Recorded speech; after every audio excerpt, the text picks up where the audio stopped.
Friends কেমন আছো? আশা করি সবাই ভালো আছো, সুস্থ আছো, নিজের যত্ন নিও। আমি নমিতা আবার নিয়ে এসেছি তোমাদের কাছে নতুন একটা ব্লগ।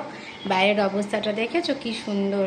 বাইরের অবস্থাটা খুব সুন্দর, মনে হচ্ছে মানে বৃষ্টি হবে। যাই হোক, বৃষ্টি হলে তো ভালোই হয়। এটা আমাদের জানলার পাশে, খুব সুন্দর লাগছে দেখতে। মেঘলা করে আছে, একটু বৃষ্টি হোক তাহলে সবাই শান্তি পায়, প্রচণ্ড গরম। আজ আমি বানাবো পমফ্রেট মাছ আদা জিরে বাটা দিয়ে। দেখো আমি কি করে বানাই, একদম পাতলা সিম্পল ঝোল বানাবো। মাছগুলো এবার ধুয়ে নিচ্ছে, নুন লতা মাখিয়ে নেব। এখানে গরম করতে কড়াই বসিয়ে দিয়েছি, তেলটা ডিম ভাজা করে সে তেল রয়ে গেছে। এখানে আদা কাঁচা লঙ্কা টমেটো নিয়ে নিয়েছি, এটাকে পেস্ট করে নেব। মাছ ভাজে বসিয়ে দিয়েছি। মাছগুলো খুব বেশি লাল করবো না, হালকা লাল করবো। এবার আমি আমি এখানে মশলা দিয়ে দিয়েছি, কষে গেছে। এবার আমি পরপর দেবো গুঁড়োগুলো দিয়ে দেবো, একটু কালার পাওয়ার জন্য কাশ্মীরি লঙ্কা দিয়ে দেবো, স্বাদ মতো নুন। এবার দিয়ে এটা ভালো মতো সুন্দর করে কষিয়ে নেব।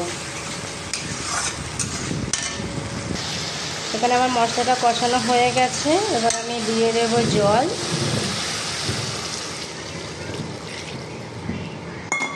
জলটা দিয়ে এবার জলটা একটু ফুটতে দেবো। সেদিকে দেখতে পাচ্ছ ঝোল শুকিয়ে গেছে। এবার দিয়ে দেবো পরপর মাছগুলো।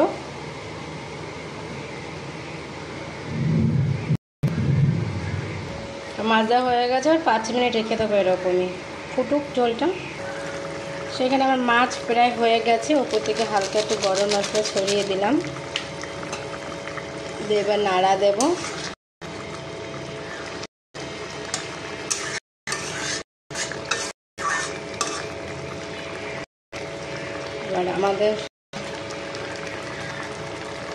এবার আমি গ্যাস বন্ধ করে দিলাম। আমাদের পমফ্রেট মাছ রেডি। চলো আপনাদের ঢেলে যাক। সে মাছের ঝোলটা দেখতে এরকম হয়েছে, দেখে নিন।